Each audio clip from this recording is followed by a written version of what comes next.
जो भी स्टूडेंट्स अपना अक्टूबर 2024 में एग्जाम देने वाले हैं, ये वीडियो उनके लिए बहुत ही इंपॉर्टेंट है। क्लास 12 है और सब्जेक्ट फिजिक्स अगर आपने ले रखा है तो, क्योंकि इस वीडियो के अंदर मैं डिस्कस करूंगा कि फिजिक्स का आपका पेपर आएगा कैसे और फिजिक्स की तैयारी आपको कैसे करनी चाहिए, जिससे कि आपका आउट ऑफ 80 कम से कम 70 नंबर आए। तो यहाँ पर देखिए आपका पेपर जो है वो 3 घंटे का होने वाला है, 80 नंबर का होने वाला है अक्टूबर का पेपर में 43 क्वेश्चंस रहेंगे, ऑल क्वेश्चंस कंपलसरी रहेगा। पेपर का पैटर्न जैसा ये सैम्पल पेपर है वैसा ही रहेगा, सेम टू सेम क्वेश्चन नहीं आएंगे, है ना, सिमिलर क्वेश्चंस जरूर आएंगे।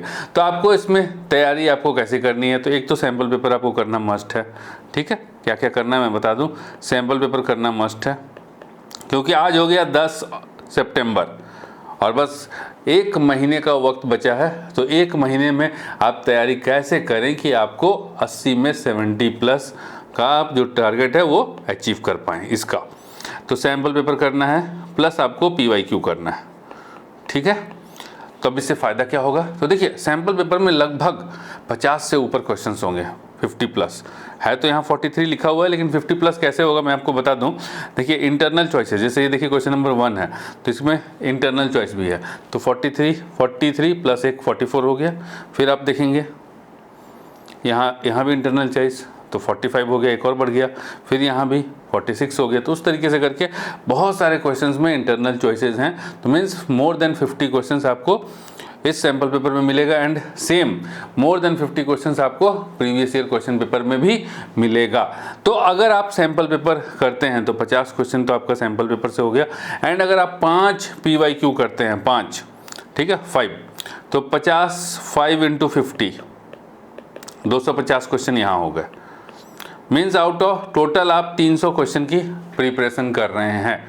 लेकिन आपको प्रिपरेशन इस ढंग से करनी है, अभी जैसे मैं अभी बताऊंगा ना, जब भी मैं आपको क्वेश्चन करवाऊंगा सैम्पल पेपर वाले, तो मैं आपको पूरा स्टेप बताऊंगा और जो स्टेप को मैं फॉलो करूंगा वही फॉलो करना है, उसी तरीके से फॉलो करना है, ताकि हम एक क्वेश्चन की तैयारी करें और उस एक क्वेश्चन की तैयारी से हमारा 4 क्वेश्चन तैयार हो जाए। मतलब अगल बगल उससे रिलेटेड कॉन्सेप्ट के जितने भी क्वेश्चन आए हमारी तैयारी परफेक्ट हो जाए और हम एग्ज़ाम दे करके आएँ। और जब हम एग्ज़ाम दे करके आएँ तो बेटा, जब तुम एग्ज़ाम दे करके आओ तो तुम्हारा आउट ऑफ 80 70 प्लस आए। तो इस गोल को दिमाग में रखते हुए काम करना है। और ये जो 300 क्वेश्चन है, अभी जिस स्टेप से, जिस प्रोसेस से मैं बताऊंगा, उस प्रोसेस से अगर तुम करोगे तो हमने कहा ना, एक क्वेश्चन के अगल बगल जितने क्वेश्चन आएंगे हम हर टाइप के क्वेश्चन को सॉल्व कर पाएंगे। इट मीन्स कि एक क्वेश्चन को अगर हम यहाँ पर प्रैक्टिस करते हैं तो हमारा कम से कम 2 क्वेश्चन का प्रैक्टिस होगा। अभी कैसे वो देख लेंगे। तो वहाँ पर अगर आप 300 क्वेश्चन की प्रैक्टिस करते हो तो 300 × 2 600 क्वेश्चन की प्रैक्टिस होगी आपकी। एंड 600 क्वेश्चंस बहुत ज़्यादा होता है।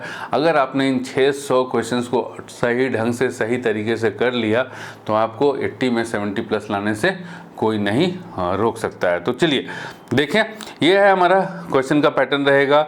सैम्पल पेपर सेक्शन ए और सेक्शन बी होगा। सेक्शन ए में 16 1 to 16 question number MCQ type होंगे एंड टोटल 40 क्वेश्चंस हैं। सेक्शन ए में टोटल 40 क्वेश्चंस 1 मार्क्स वाले होंगे, जिसमें 16 क्वेश्चन MCQ हो गया, फिर फिल इन द ब्लैंक्स के क्वेश्चंस होंगे, फिर मैच द फॉलोइंग होगा, फिर ट्रू फॉल्स होगा, इस तरीके से होंगे।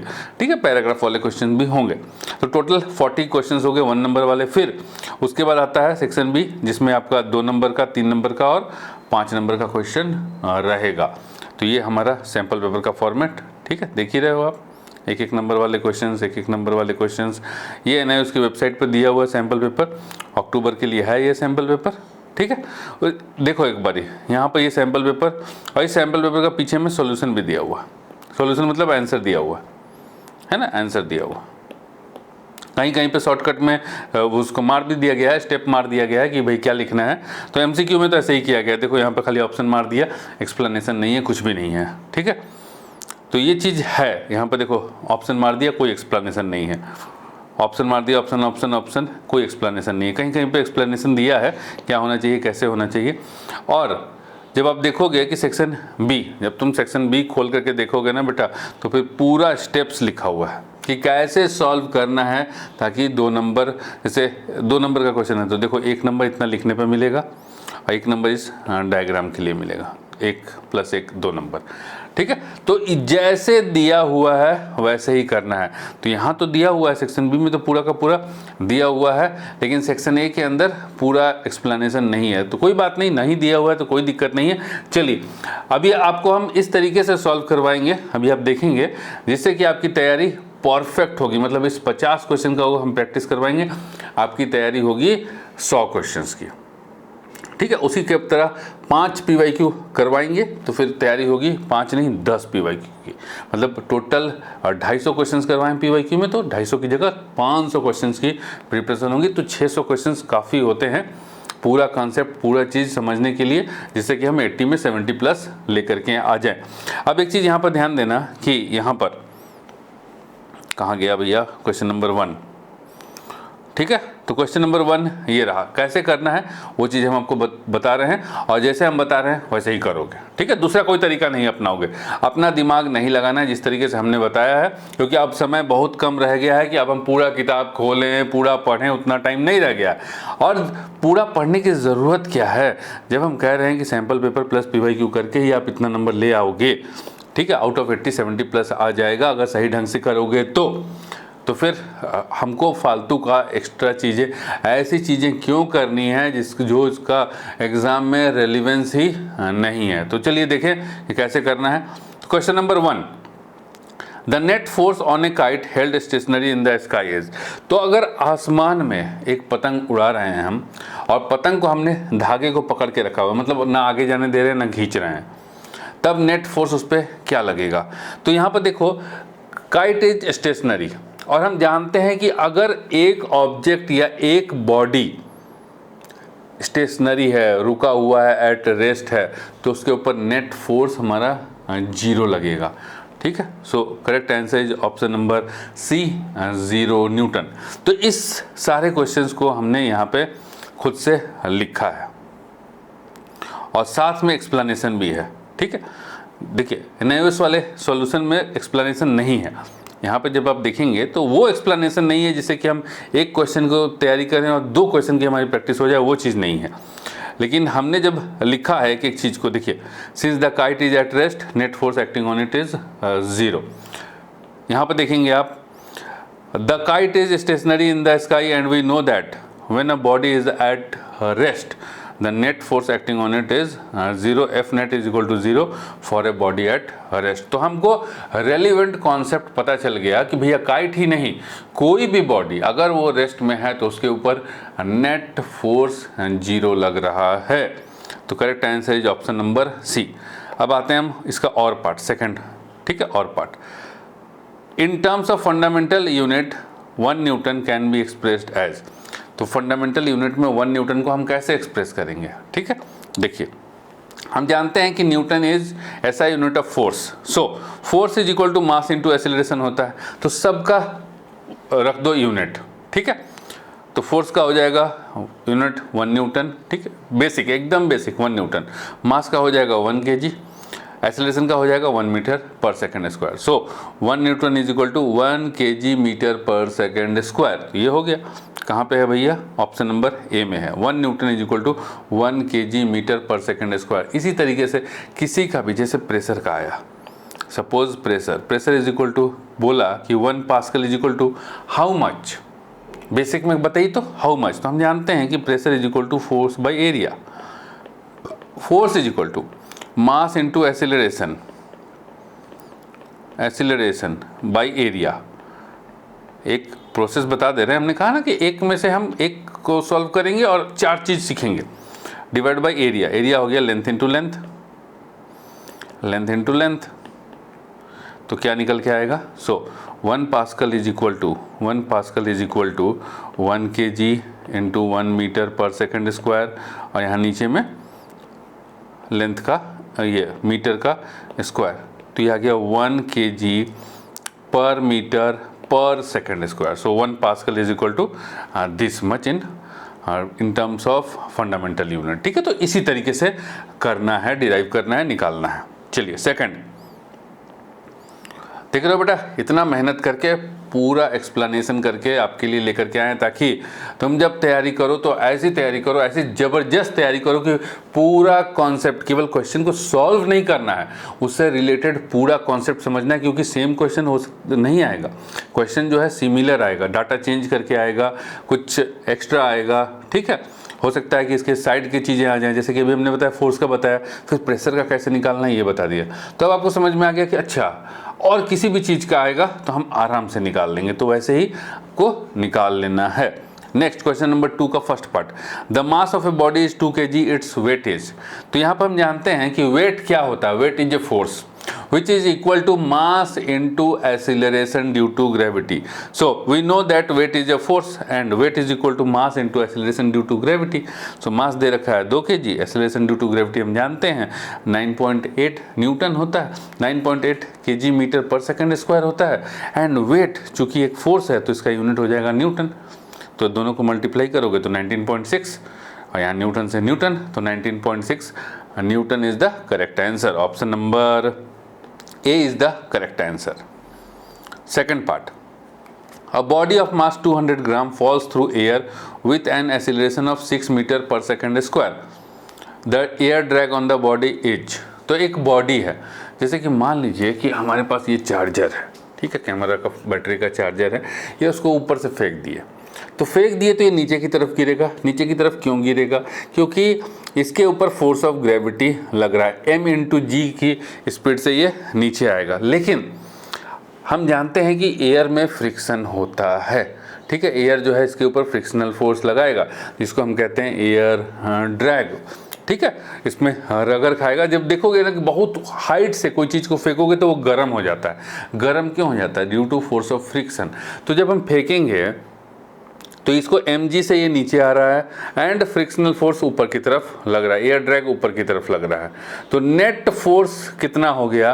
तो ये इसके गिरने का नेट फोर्स कितना हो गया? देखिए, एक बॉडी को हमने फेंका ऊपर से तो mg फोर्स से नीचे आ रहा है, ठीक है, fa फोर्स एयर ड्रैग ऊपर की तरफ लग रहा है, तो नेट फोर्स जिस फोर्स से ये नीचे आ रहा है that is ma, and ma is equal to, ठीक है, mg minus fa, mg minus fa, ठीक है। अगर एयर ड्रैग नहीं होता, फोर्स ऑफ जो फ्रिक्शन ड्यू टू एयर अगर वो नहीं लगता तो ma इक्वल टू mg हो जाता, लेकिन यहाँ पर क्या है कि ऐसा नहीं है, एयर ड्रैग लग रहा है। So mg minus fa equal to ma, mg minus fa equal to ma। अब देखो fa इक्वल टू मतलब air drag is equal to कितना हो जाएगा? तो इसको इधर ले जाओ, इसको इधर ले आओ, तो ये हो जाएगा mg माइनस ma।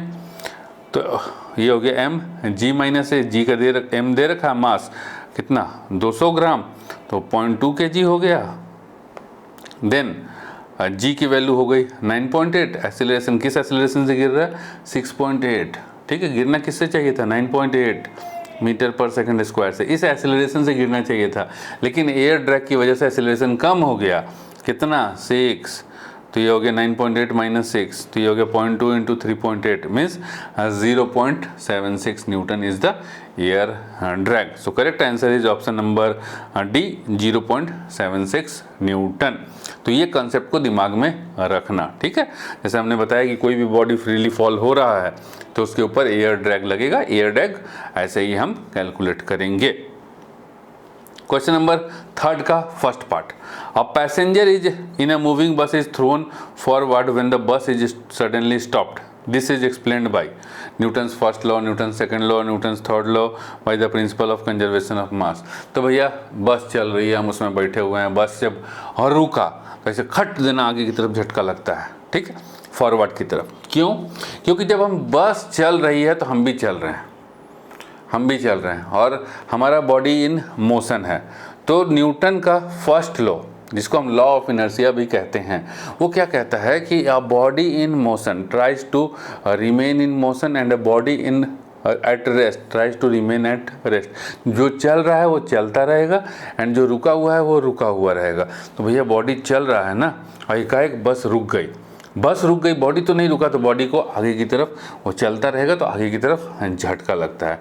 तो कौन से लॉ से एक्सप्लेन हुआ? This is explained by law of inertia, inertia से एक्सप्लेन हुआ, ये मीन्स न्यूटन्स फर्स्ट लॉ। ठीक है, तो ये correct answer is option number A, Newton's first law. Explanation हमने यहाँ पर दे दिया, तो ये चीज़ ध्यान में रखिएगा। एक्सप्लेनेशन से हमें ये भी मिल गया कि what is Newton's first law of motion. तो न्यूटन्स फर्स्ट लॉ और law of inertia states that a body continues to be in a state of rest और of uniform motion in a straight line unless it is acted upon by a net external force। तो जब तक कोई net external force ना लगे वो जो चल रहा है वो चलता रहेगा। तो जैसे हम बस में बैठे हैं, चल रहे हैं तो चलते रह रहे हैं, एकाएक नेट एक्सटर्नल फोर्स लगी और बस रुक गया, ठीक है, बस रुक गया तो हमें झटका, हम आगे की तरफ गिरे। क्वेश्चन नंबर 3 का और part second, the need of banking of a road is. Bank, road की बैंकिंग हम क्यों करते हैं? बैंकिंग देखो ऐसा होता है, कैसा होता है, अच्छा बैंकिंग मतलब क्या होता है कि ऐसे मतलब झुका हुआ रहता है इस तरीके से, जो देखोगे ना कि कॉर्नर्स के ऊपर रोड उठा हुआ है।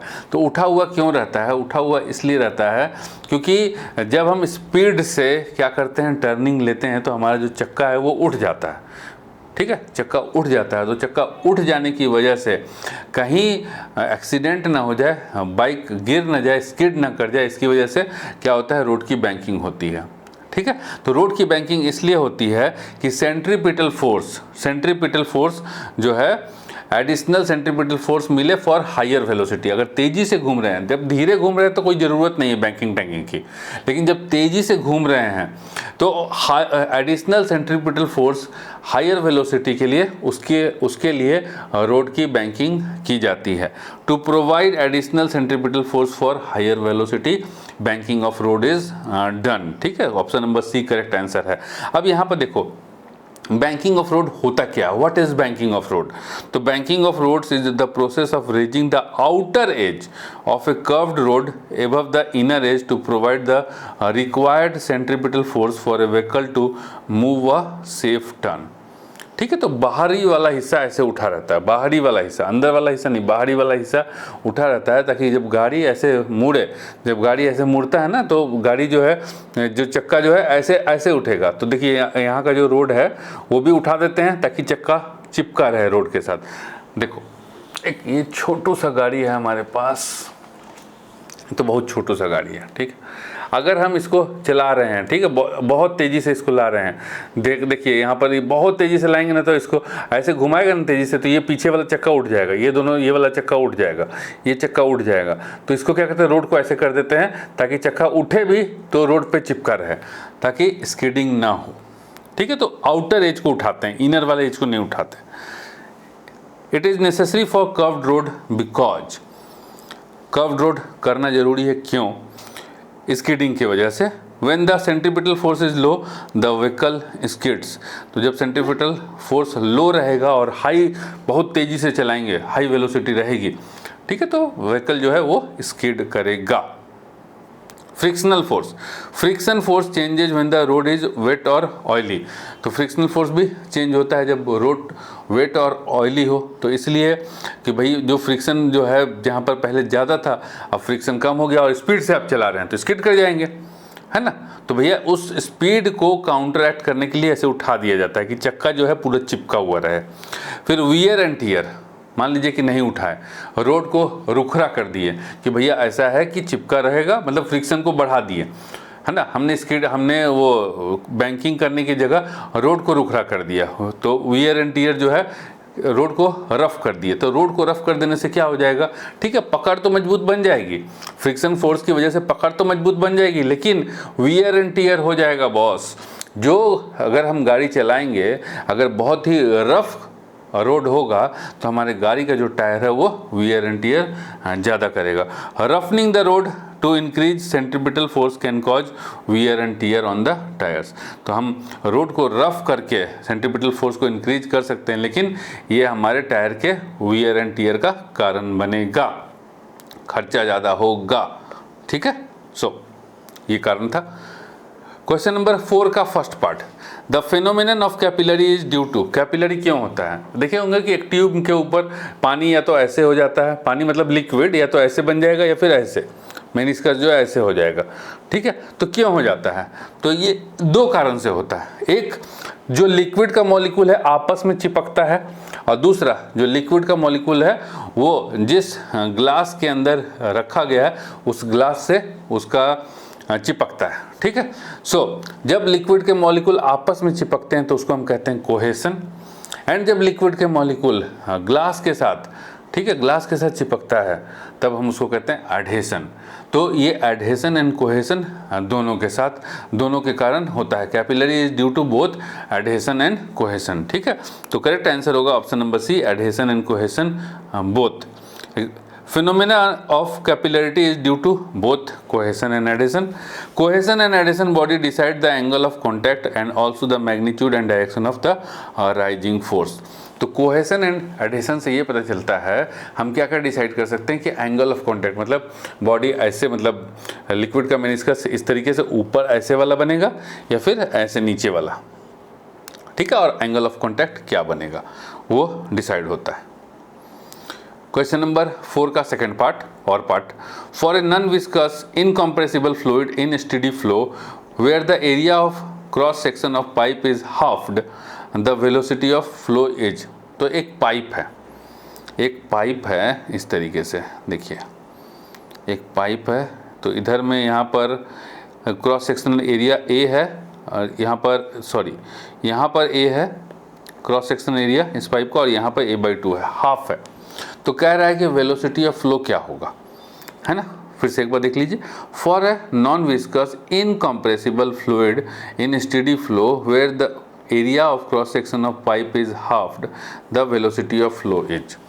तो एक पाइप है कुछ बेढंगा, कहीं मोटा कहीं पतला, ठीक है, एक जगह मोटा एक जगह पतला। ठीक, तो यहाँ पर पतला है, यहाँ पर मोटा है, मतलब इसका वो डायमीटर ज़्यादा है, रेडियस ज़्यादा है, तो एरिया ज़्यादा है। तो अब कह रहा है क्या कि यहाँ वेलोसिटी क्या होगी और यहाँ वेलोसिटी क्या होगी, बताइए। तो देखे होंगे ना, जब हम लोग गार्डन में या फिर कहीं पर पाइप से पानी पटाते हैं तो आगे से अगर हम दबा देते हैं तो वेलोसिटी बढ़ जाती है ना। देखे होंगे कि जैसे कि पानी का पाइप ले करके हम पटाते रहते हैं, यहाँ पर पानी डालते रहते हैं, लेकिन जब आगे का मुँह दबा देते हैं उसका पाइप का और एरिया कम हो जाता है तो पानी बहुत तेज़ी से एकदम ऐसे छोर की तरह एकदम निकलता है। ठीक है, एकदम बहुत तेज़ी से निकलता है, मीन्स कि एरिया कम करेंगे हम तो वेलोसिटी ज़्यादा होगी। तो यहाँ पर हमारे पास इक्वेशन ऑफ कंटिन्यूटी काम आता है कि as per equation of continuity the mass of liquid crossing any section of the tube must be same. जितना मास यहाँ पर घुस रहा है, जितना पानी का मास यहाँ पर या लिक्विड का मास यहाँ पे घुस रहा है, उतना ही मास यहाँ से निकलेगा। ठीक है, तो A1 V1 rho is equal to A2 V2 rho. A1 क्या है, area of cross section, V1 क्या है, वेलोसिटी। ठीक है, मतलब ये मान लीजिए कि दिस इज पॉइंट, यहाँ पर A1 V1 और रो हो गया डेंसिटी, यहाँ पे A2 V2 रो हो गया डेंसिटी ऑफ लिक्विड। तो रो तो कट जाएगा, तो आया A1 V1 equal to A2 V2। It means कि AV is equal to constant, area into velocity is equal to constant. अब क्या दे रखा है कि यहाँ पर एरिया A है, वेलोसिटी V है, तो पूछ रहा है कि यहाँ पर जहाँ एरिया A/2 हो जाएगा, वेलोसिटी इज हाउ मच। तो यहाँ पर area A1 is equal to, ये रहा A1 इक्वल टू A, यहाँ पर V1 इक्वल टू V, यहाँ पर A2 equal to A/2 and V2 equal to how much निकालना है। ठीक है, ये निकालना है, तो वही लगाएंगे हम, A1 V1 equal to A2 V2। तो A1 तो अभी हमने देखा क्या कि A1 is A, V1 is V, लिए ना, ये A2 is A/2 and V2 V है, तो A कट जाएगा, तो यहाँ से क्या मिला कि V is equal to V2/2। So this implies V2 is equal to 2V, मतलब कि वेलोसिटी ऑफ फ्लो हमारा डबल हो जाएगा।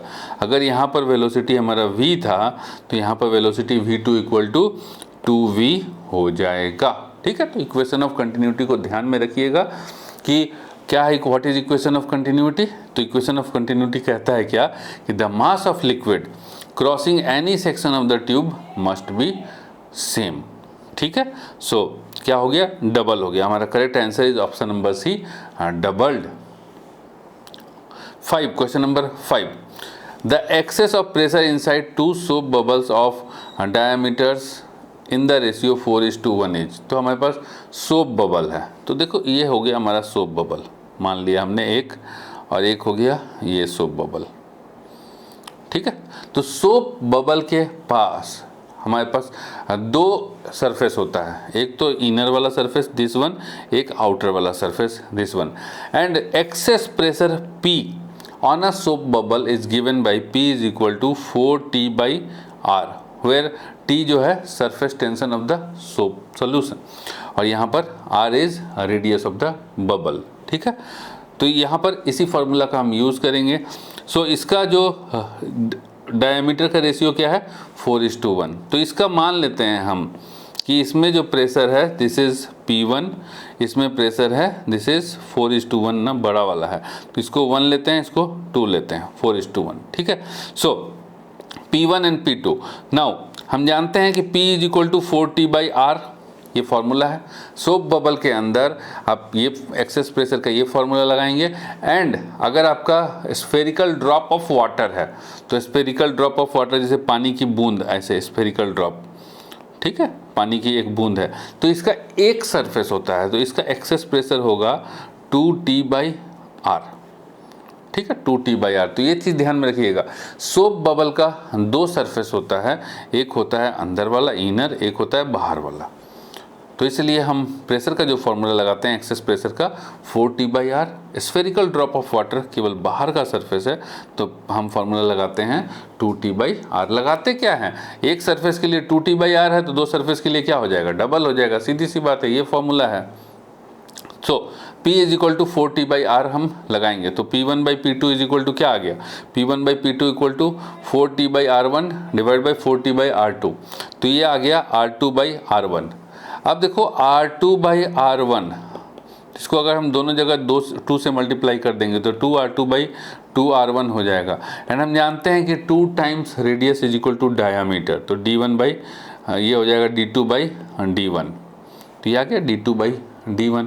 सो P1/P2 is equal to D2/D1, and but D1/D2 दे रखा है 4/1, ये रहा ना, ठीक है, 4:1, तो ये हो गया P1 का, इसका हो गया D1, इसका हो गया D2, तो D1/D2 दे रखा है हमको 4/1, सो D2/D1 क्या हो जाएगा, तो this implies P1/P2 is equal to D2/D1, मतलब 1/D1/D2, तो ये हो गया 1/4/1 मीन्स 1/4। देख लो यहाँ पर फिर से समझ लो, D1/D2 इज इक्वल टू 4/1, ठीक है, and P2/P1 is equal to P1/P2, P2/P1 नहीं, P1/P2 is equal to D2/D1। तो यहाँ से देखेंगे अगर D1/D2 इज इक्वल टू 4/1 है, तो उलट दो ना बेटा, इसको D2/D1 कर दो ना, ये हो जाएगा ना 1/4, तो यहाँ आ गया सीधा सीधा 1/4, काम खत्म। या तो ऐसा वाला तरीका अपना लो, ये वाला इस तरीके से कर लो, इस तरीके से कर लो, या फिर इस तरीके से कर लो, आंसर हमारा 1/4 आने वाला है, दोनों के बीच प्रेशर का difference. So correct answer is option number A 1:4। Thermodynamics means, thermo means heat, ठीक है, तो थर्मोडायनेमिक्स मीन्स हीट का relationship other form of energy के साथ। तो thermodynamics means study of relationship between heat and other forms of energy, बिल्कुल सही है, ठीक है, बाकी सब बकवास है।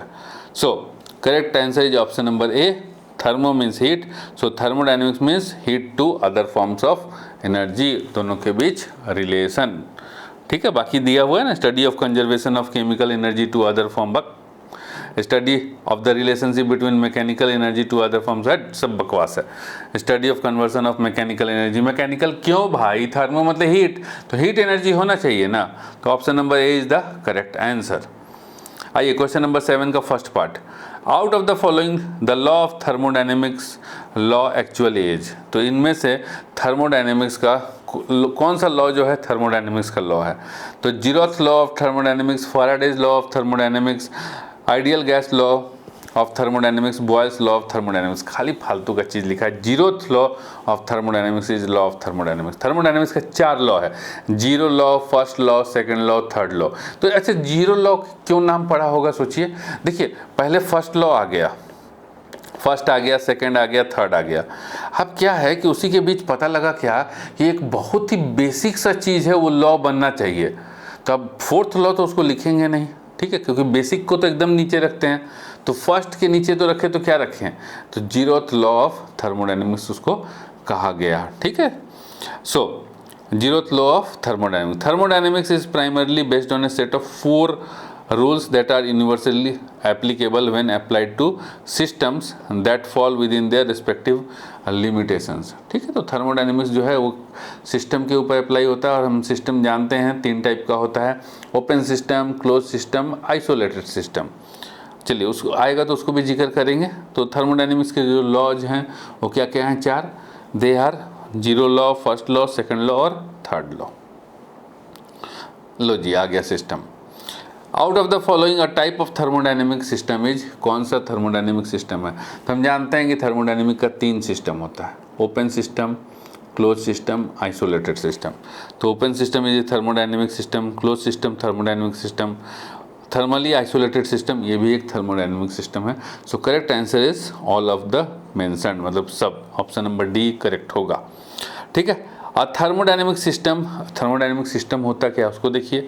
अ thermodynamic system refers to a definite quantity of matter which is considered unique and separated from everything else which can influence it. तो सिस्टम क्या होता है, जैसे कि थर्मोडायनेमिक सिस्टम मतलब एक क्वांटिटी ऑफ मैटर, जैसे एक ग्लास में पानी रख दिए, ठीक है, तो उस ग्लास में पानी रख दिया, उसमें कुछ ना कुछ अमाउंट ऑफ हीट है, that is a thermodynamic system, that is a open system. क्योंकि पानी अगर हम ग्लास में रखे हुए हैं, देखो ऐसा, इस ग्लास में अगर हम पानी रखे हुए हैं तो ये ओपन सिस्टम है। ओपन क्यों है, ओपन इसलिए है क्योंकि इससे एनर्जी भी ट्रांसफ़र हो सकता है, मतलब हीट भी ट्रांसफ़र हो सकता है और मैटर भी ट्रांसफ़र हो सकता है। पानी उड़ सकता है ना, इवेपोरेट हो सकता है, ठीक है। और अगर मान लीजिए कि वहाँ पर पहले ये गर्म था, 60 डिग्री पे था, और हमने रख दिया लाके रूम टेम्परेचर पे तो 27 डिग्री पे हो गया, तो भैया हीट निकल गया, है ना। उसके बाद ये इवेपोरेट भी हो गया, तो मास भी चेंज हो गया और हीट भी चेंज हो गया, तो इसलिए ये ओपन सिस्टम है। तो कोई भी चीज़, कोई भी क्वांटिटी ऑफ मैटर जिसको हम बाकी सब चीज़ों से अलग कर दें, ठीक है, that set is called thermodynamic system.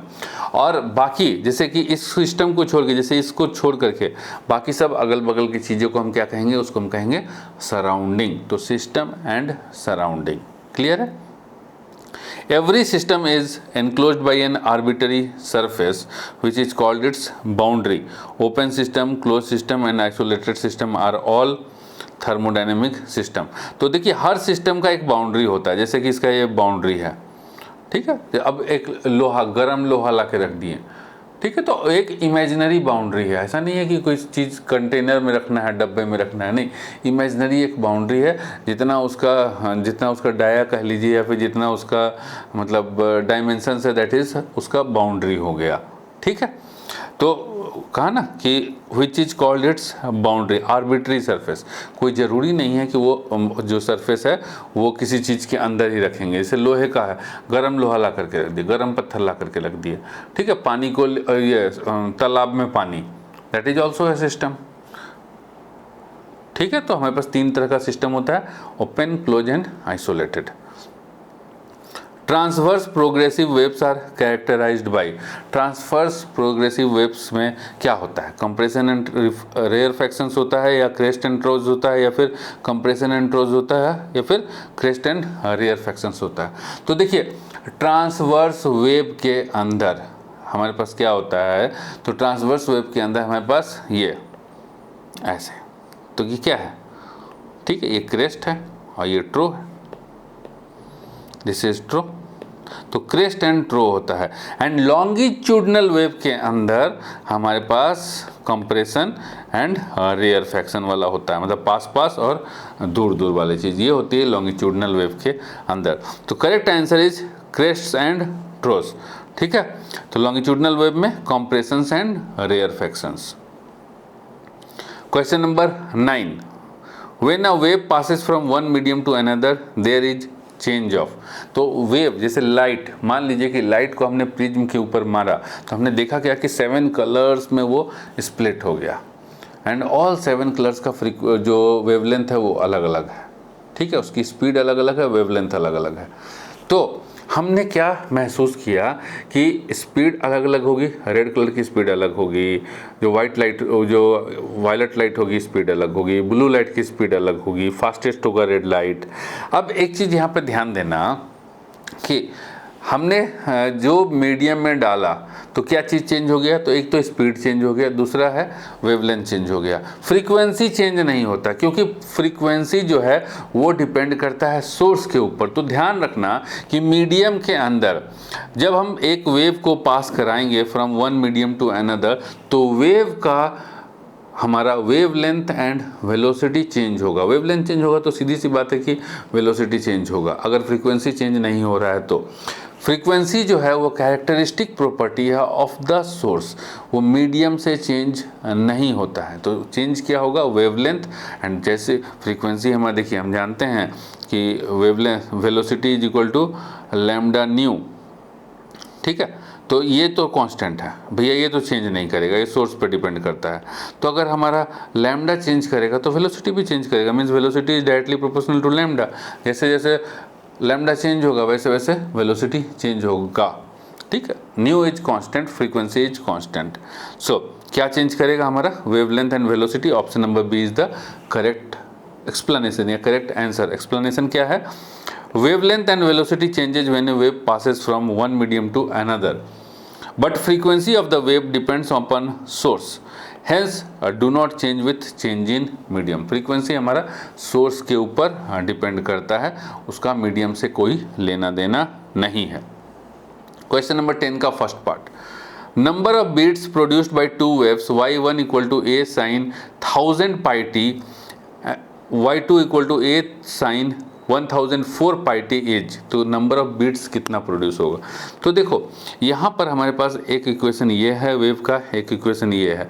हम जानते हैं कि वेव का इक्वेशन होता है y is equal to a sine omega t, ठीक है। तो ये हो गया हमारे पास a sine omega 1 t and this is a sine omega 2 t, ठीक है। तो ओमेगा 1 इज इक्वल टू कितना आ गया, कंपेयर करेंगे तो ये हो गया ना 1000 pi t is equal to omega 1 T.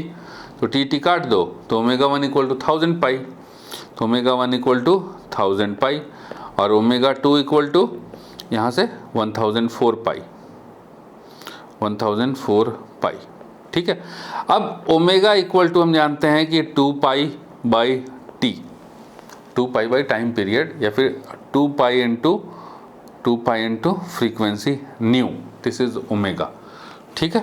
सो अब यहाँ पर देखिए कि क्या आ गया कि हम कह सकते हैं कि बीट फ्रीक्वेंसी क्या होता है। बीट फ्रीक्वेंसी जो होता है, बीट प्रोड्यूस्ड जो होता है वो फ्रीक्वेंसी, जैसे यहाँ पर इसकी फ्रीक्वेंसी आ गई, इसकी फ्रीक्वेंसी आ गई न्यू 1, इसकी फ्रीक्वेंसी आ गई न्यू 2। तो beat is equal to mod के अंदर nu 1 minus nu 2, this is beat.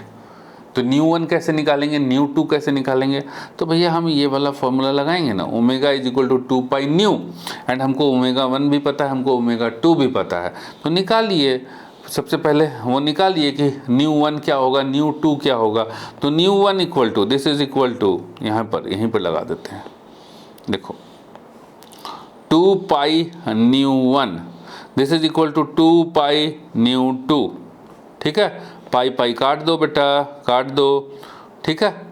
सो अब ये जो है 2 से डिवाइड कर दो तो ये हो गया 500 और ये कर दो 2 से तो ये 502। तो ये आ गया, this implies nu 1 is equal to 500, nu 2 is equal to 502। So यहाँ पर nu 1 minus nu 2, 500 minus 2, 502, so this is equal to minus 2 and this is equal to 2. So bit is 2 bits, ठीक है, 2 bits per second। तो ये देखो पूरा steps हमने पूरा का पूरा फॉलो कर रखा है यहाँ पर, इस स्टेप से सॉल्व करना। अगर 2 नंबर में आएगा तो यही स्टेप अपना करके सॉल्व करना है, ठीक है। बीट फ्रीक्वेंसी कितनी आ गई। So correct answer is option number C 2, ठीक है। तो ये फॉर्मूला याद रखिएगा। अब इस फॉर्मूला से रिलेटेड कोई भी क्वेश्चन आएगा, जिससे टाइम पीरियड निकाल लेंगे भाई, फ्रीक्वेंसी निकालो, अभी हम देख लिए ना, omega is equal to 2π/t, time period भी आराम से निकाल लेंगे। फ्रीक्वेंसी बोलेगा निकालो तो बता देंगे भैया कि 2π/ν, यहाँ से निकाल लेंगे फ्रीक्वेंसी, तो हर चीज़ निकाल लेंगे। इसीलिए हमने कहा कि एक क्वेश्चन को सॉल्व करते हुए हम 2 या 2 से अधिक मतलब बहुत सारे कॉन्सेप्ट को समझेंगे, जैसे अभी हमने इस क्वेश्चन में भी समझा और पीछे बहुत सारे क्वेश्चंस में भी समझते हुए आए। तो चलिए क्वेश्चन नंबर 10 का और पार्ट देखते हैं। A source of sound of frequency 150 Hz is moving in a direction towards an observer with a velocity of 110 meter per second. If the velocity of sound is 330 meter per second, the frequency of sound heard by the person is। तो भैया एक आदमी है, देखो suppose कीजिए कि एक आदमी है, ये भाई साहब हैं यहाँ पर खड़े हैं, ठीक है, और यहाँ से कोई वो आ रही है, ट्रेन आ रही है, यहाँ से कोई कैसा बना है ट्रेन, ठीक है। दिस इज़ सपोज कीजिए कि ट्रेन आ रही है, ये रही ट्रेन, और इसकी तरफ आ रही है, किस स्पीड से आ रही है, तो 110 मीटर पर सेकंड की स्पीड से आ रही है। एंड ये हॉर्न बजाते हुए आ रहा है, ठीक, मतलब साउंड निकाल रहा है, जिस साउंड का फ्रीक्वेंसी जो है 150 हर्ट्ज है, दे रखा है, फ्रीक्वेंसी 150 हर्ट्ज, ठीक है। मूविंग कर रहा है, ये हमारा ऑब्जर्वर है, दिस इज़ ऑब्जर्वर जो कि स्टेशनरी है, नहीं मूव कर रहा है। दिस इज सोर्स, ये हमारा ट्रेन इज सोर्स, ठीक। तो हमारे पास क्या इन्फॉर्मेशन है, हमारे पास इन्फॉर्मेशन है velocity of sound is 330 metre per second, velocity of observer नहीं मूव कर रहा है 0, velocity of source is 110 metre per second, and frequency of sound is 150 hertz. इतना इन्फॉर्मेशन है। तो इतने इन्फॉर्मेशन से हम निकाल लेंगे कि भैया, जैसे हमको पता है ना कि देखो ये जो है, ये ट्रेन है, ये आवाज़ करते हुए इधर आ रहा है, तो जैसे जैसे पास आएगा हमको ज़्यादा फ्रीक्वेंसी का आवाज़ सुनाई पड़ेगा, ठीक है, कान फटने लग जाएगा और ज़्यादा पास में आएगा। तो सीधी सी बात है कि जो फ्रीक्वेंसी होने वाला है ये तो 150 से ज़्यादा होने वाला है। तो कौन सा फॉर्मूला लगेगा, उसको हम बोलते हैं observed frequency. The observed frequency और the frequency of sound heard nu dash when both observer and source are moving in the direction from the source to the observer is given by, ये formula रहा। Nu dash मतलब nu frequency, frequency observed is equal to v minus v0, ठीक है। v0 क्या है, velocity of observer, divide by v minus vs, vs क्या है, velocity of source, into nu मतलब जिस फ्रीक्वेंसी का साउंड ये निकाला, और ये न्यू डैश मतलब जिस फ्रीक्वेंसी का साउंड ये भाई साहब सुन रहे हैं। सो हमारे पास सारा इन्फॉर्मेशन है। तो यहाँ देखो, this is equal to velocity of sound 330 minus observer 0, velocity of sound 330 minus observe source 110 की स्पीड से मूव कर रहा है, इनटू 150। तो ये आ गया 330 डिवाइड बाई 220 इंटू 150, ठीक है। तो ये आ गया 2 बार में 11, 110 से कट गया, और ये कट गया 3 बार में, ठीक है। फिर ये 75, तो 3 इंटू 75 225 हर्ट्ज की फ्रीक्वेंसी सुनाई पड़ेगी। तो ये जो फॉर्मूला है, जैसे ये देखिए पूरा का पूरा फॉर्मूला, ठीक है, पूरा फुल एक्सप्लेनेशन, पूरा फॉर्मूला चीज यहाँ पे लिखा हुआ है। तो अब इस तरह का कोई भी क्वेश्चन आए, अब चाहे सोर्स मूव करे, चाहे आपका ऑब्जर्वर मूव करे, चाहे दोनों मूव करें, ठीक है, फ्रीक्वेंसी दिया हो तो निकाल लेंगे कैसे, अगर दोनों का मूवमेंट दिया हो तब हम कैसे निकाल लेंगे, सारी चीज़ें हम निकाल लेंगे इस फॉर्मूला के हेल्प से। अभी हमने आपको एक्सप्लेन कर दिया कि किसका क्या मतलब है, ठीक है बेटा। तो ये तो क्वेश्चन नंबर 1 से लेकर के 10 तक हमने एक्सप्लेन कर दिया, और ऑप्शन नंबर ए जो है यहाँ पर करेक्ट हुआ, ठीक है, 1 से 10 तक। क्वेश्चन नंबर 11 ऑनवर्ड्स जो है हम दूसरे वीडियो में करेंगे, क्योंकि क्या है कि देखिए 43 क्वेश्चन को करने में 3 घंटा 3 आवर्स का टाइम दिया जाता है, और यहाँ पर हम आपको फुल एक्सप्लेन करके भी बता रहे हैं, है ना, तो टाइम ज़्यादा लगेगा। तो मान लीजिए कि 5-6 घंटा लगा, तो 5-6 घंटा का अगर हम एक सिंगल वीडियो बना देंगे ना, तो तुम्हारा दिमाग खराब हो जाएगा, नहीं पढ़ पाओगे, एकदम मतलब डिमोटिवेट हो जाएंगे कि अच्छा ही नहीं लगेगा। तो यहाँ छोटा छोटा रहेगा, फुल एक्सप्लेनेशन के साथ रहेगा, तो पढ़ने में आपको भी इंटरेस्ट आएगा और हमको भी बनाने में सहूलियत होगी। सबसे पहले हमारी सहूलियत तो छोड़िए, सबसे पहले तुम्हारे मतलब का चीज़ है कि भैया बोरियत फील नहीं होगा। एक बार में लेकर के बैठेंगे ना तो बेकार लगेगा, थोड़ा थोड़ा रहेगा तो ठीक है, हाँ इतना कर लिए, इतना कर सकते हैं, अच्छा लगेगा तो आपके दिमाग में घुसेगा। जो चीज़ें अच्छी लगती हैं हम उस चीज़ को देखते हैं, वो हमारे समझ में भी आता है। जो चीज़ अच्छा नहीं लगता, बेकार लगता है, पहले तो 5 घंटा देख करके ही दिमाग खराब हो जाएगा। तो इसीलिए हमने सोचा है कि थोड़े थोड़े करके क्वेश्चंस करके 4-5 पार्ट में इस वीडियो को ख़त्म करेंगे और आपकी तैयारी परफेक्ट होगी। तो इसी तरीके से हमारा ऑल PYQ वाला जो सीरीज़ है वो PYQ वाला जो सीरीज़ है वो आपको हमारे मोबाइल ऐप के ऊपर मिलेगा, जहाँ पर हम मिनिमम 5 PYQ करवाएंगे, जिससे कि आपकी तैयारी परफेक्ट हो। और एक्सप्लेनेशन का तरीका यही रहेगा कि एक क्वेश्चन को सॉल्व करेंगे और हम फर्दर 4 क्वेश्चन के कंसेप्ट को समझेंगे। ठीक है, 4 नहीं तो कम से कम 2 क्वेश्चन के कंसेप्ट को तो समझेंगे एंड 5 PYQ प्लस एक सैम्पल पेपर की हेल्प से टोटल आप मोर देन 600 क्वेश्चन की प्रैक्टिस होगी। प्रैक्टिस करेंगे हम 300 का, लेकिन कॉन्सेप्ट समझेंगे मोर देन 600 क्वेश्चंस का। एंड मोर देन 600 क्वेश्चंस तो आप समझ ही रहे हैं कि काफ़ी है आपको आउट ऑफ 80-70 प्लस दिलाने के लिए। ठीक है बेटा, तो चलो मिलते हैं हम लोग नेक्स्ट वीडियो में। और इसके साथ साथ जैसे ये फिजिक्स का था, तो फिजिक्स के साथ साथ इंग्लिश का, मैथमेटिक्स का, आपका फिर केमिस्ट्री का, ये सारी चीज़ों का मैं वीडियो आपके लिए लेकर के आऊँगा, ये कोर्स लेकर के आऊँगा। और ये कोर्स हमारा मोबाइल ऐप पे अवेलेबल है। ठीक है, धीरे धीरे हम वीडियो को अपडेट कर रहे हैं। अभी PYQ जो है PDF फॉर्मेट में है। देखो पहले बनाने के बाद ना एक्सप्लेन करेंगे, तो बनाने में भी टाइम लगता है, लेकिन आपका जो इस सितंबर मंथ के अंदर ये पूरा कोर्स आपको मिल जाएगा। एंड इस कोर्स की प्राइस है जस्ट 199 रुपीज़, जहाँ पर आप पूरा समझ करके आउट ऑफ 80-70 प्लस आराम से स्कोर कर सकते हो। तो चलिए, थैंक यू, मिलते हैं हम लोग नेक्स्ट वीडियो में।